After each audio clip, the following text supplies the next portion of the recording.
Hey y'all, my name is Sarah and I just love to talk about movies. They made a sequel to The Craft, you guys. The Craft is one of my favorite movies of all time, period.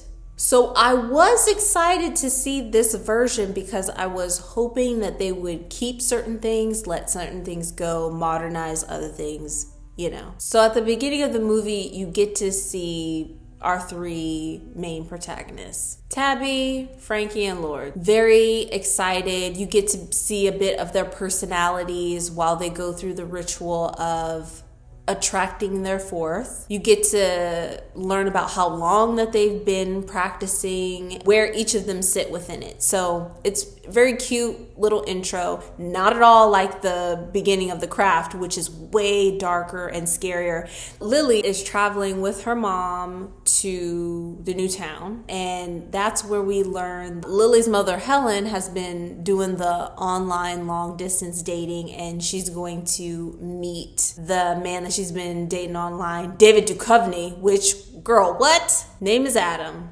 There's some basic names in here.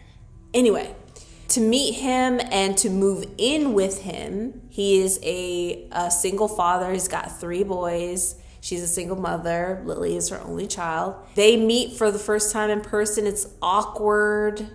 So awkward for Lily, and go into the house for the first time. And all I could think was rich. It's a huge house with like oil paintings and a lot of like wealth identifying items. You know what I mean? Leather-bound books, a library, stuff like that. So Lily gets her own room, is trying to put on a brave face for her mom. She's clearly very uncomfortable. Then she heads off to her first day of school. Her first day at school, she ends up having her period at school. The boy in the back of the class is like, oh my God, she's having her period. You know, just drawing a lot of attention to her and embarrassing her for no reason. And, you know, she excuses herself, and that is how she gets introduced to the 3. They gave her a pair of pants, and, you know, we're like, you can sit with us and hang out with us. It's not that bad here, you know, come join.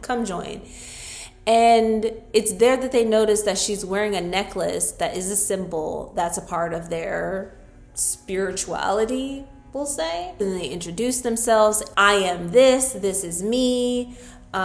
This is how I got into it. I am this is me. This is how I got into it. And all of them have a story that they lay out quick.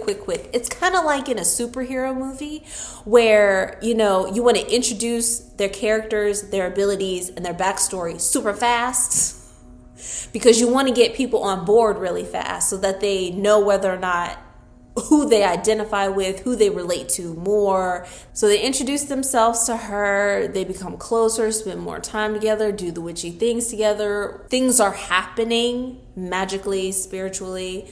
Their goal at first was to increase their personal power.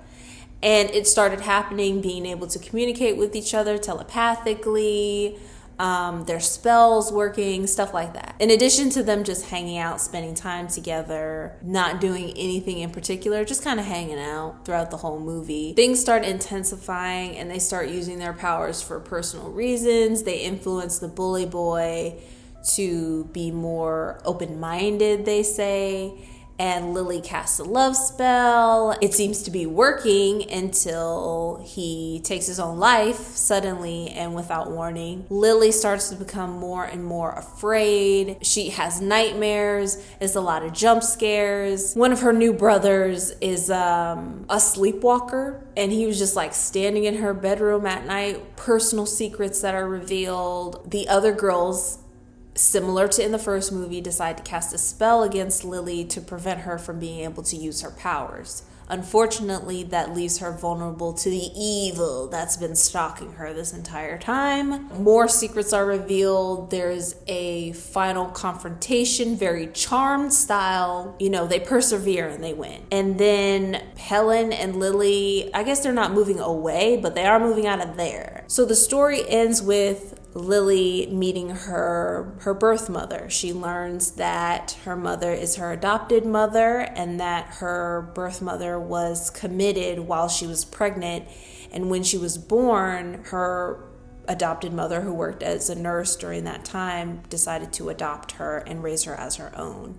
And her mother turns out to be Nancy from the original Craft movie. So you see them for a moment reuniting, and then the story ends.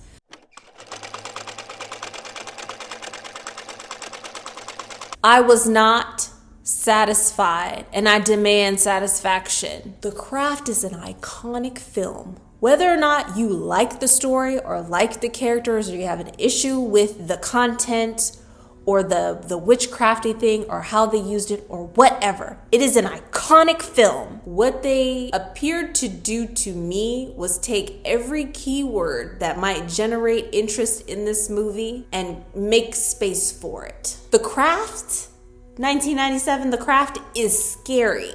It's thrillery, it's suspenseful. The Craft Legacy is more coming of age, teen, romance, drama. What I liked about the movie, the outfits were so great. I love like accessories, the clothes, the soundtrack was so good.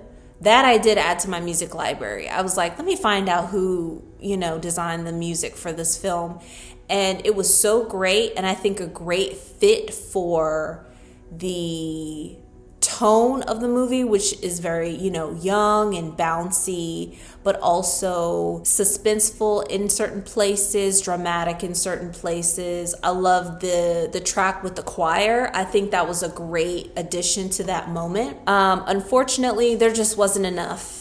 There just wasn't enough of the things. None of them were in a club or an organization or a team of any kind. This is a public school. This is in a nice neighborhood. So y'all have access.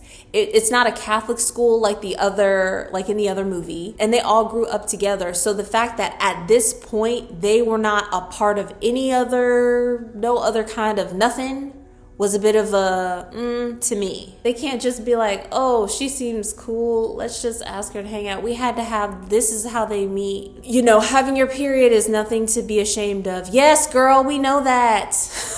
So I guess it kind of set the stage for these kind of backwards mentalities. But it's hard to maintain that in a modern day high school. So it's difficult to say that this is a realistic situation where a girl gets embarrassed in the middle of a class, which a teacher did not intervene quick enough for me because she had her period. In The Craft, you got to see parts of the city, the public park. You got to see where they buy their witchy stuff from, the shopkeeper there. You got to see different parts of the school, the pool, different things. Here, you see the hallways, you see them classrooms, you see the cafeteria. Tabby references a sibling that we never see. The repeat outfits. That was bothersome, especially because their outfits are very striking and very DIY and very interesting, very ethereal in some cases. Repeating certain things created an issue with continuity. Jumps. The jumps in the storyline were just so wide. They were so wide to me. Beginning the movie with Lily and her mother traveling to Adam's home because they felt like they've reached a point in their relationship where they want to move in together, and they both have children, but they're gonna move in together. That was a truly reckless and impulsive decision to make, especially because they both have kids. After only dating for a few months, she's driving across the country to move in with this man who apparently is very wealthy and well known. So, he's not gonna kill her or whatnot, but she's not introduced to his friends, his colleagues. They don't do a welcome to the neighborhood kind of thing where they invite the neighbors over so that she can get a sense of what he's like from them. The boys don't really talk. They don't have nothing to say.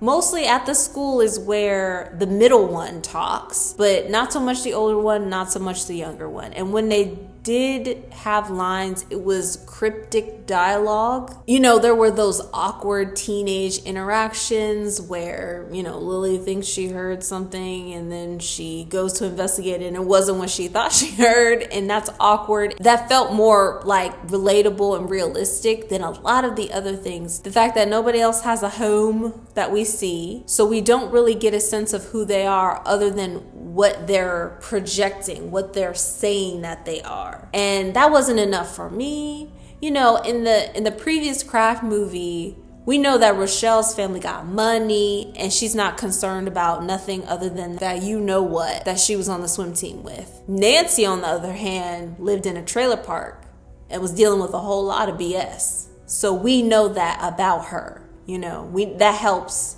create a very vivid character portrait of her. You know, there's always a mean girl because that trope won't go away. Passive aggressive mean girl, not really active mean girl. We don't really get to get a sense of personality through like the interior design, for example.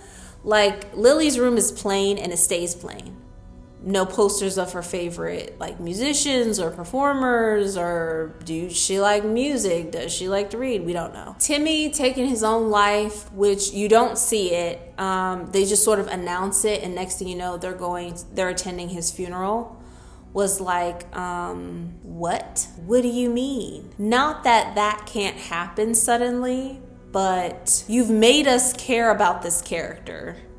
And clearly he's got stuff going on. What were the circumstances exactly? You know, it was just, it came out of nowhere. It was just like, this character has to be taken out for some reason. Oh, he died. Oh, matter of fact, he took his own life. Okay, gone. And then Frankie, Tabby, and Lourdes, their reaction to Lily telling them about her love spell was so over the top.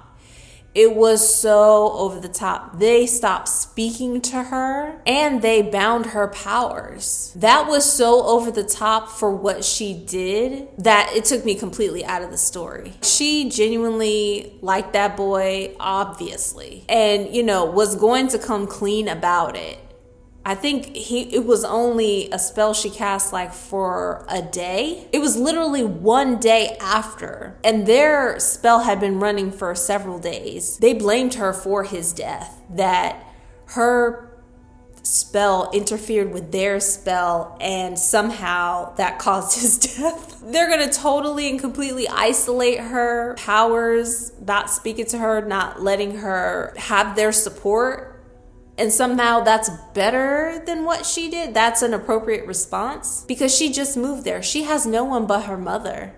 And her mother don't know about that. So they really isolated her. That was extreme to me. Lily going off the rails, becoming very emotional.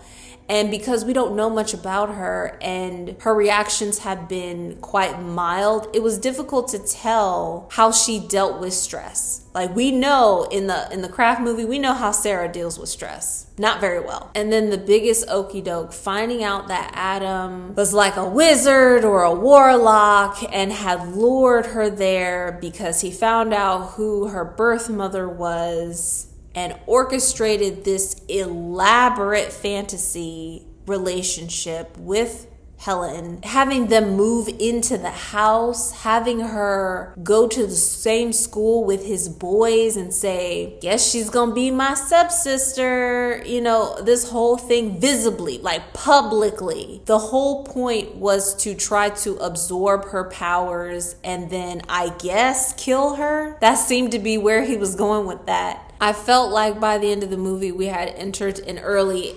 episode of Charmed. And it was like, boom, evil guy gone. And that was it. I did like seeing Fairuza Balk, I think is how you pronounce it. I did like seeing her character come in. I was disappointed that they still had her like locked up. Because if you've seen the end of that movie or that gif from The Craft at the very end, she kind of went insane. And it's difficult to say if she was already headed in that direction just because of life. or if it was the magic. We assume it was the magic, but it could have been a combination of both those things. And the fact that even as a middle-aged adult, she was still there was like, jeez, that is an intense detail there. I would give it a 2 out of 5. I love the soundtrack. I will say that. And I did like some of the spell montages, but it was just missing that intimacy and that critical character development in The Craft. I mean, you know, Bonnie had those scars on her back, and we don't know how she got those. She does not talk about it at all, but it does affect her, you know, self-esteem and how she interacts with people and stuff. And they use their powers to help heal her of that. And it really made a difference, like a total change in her personality.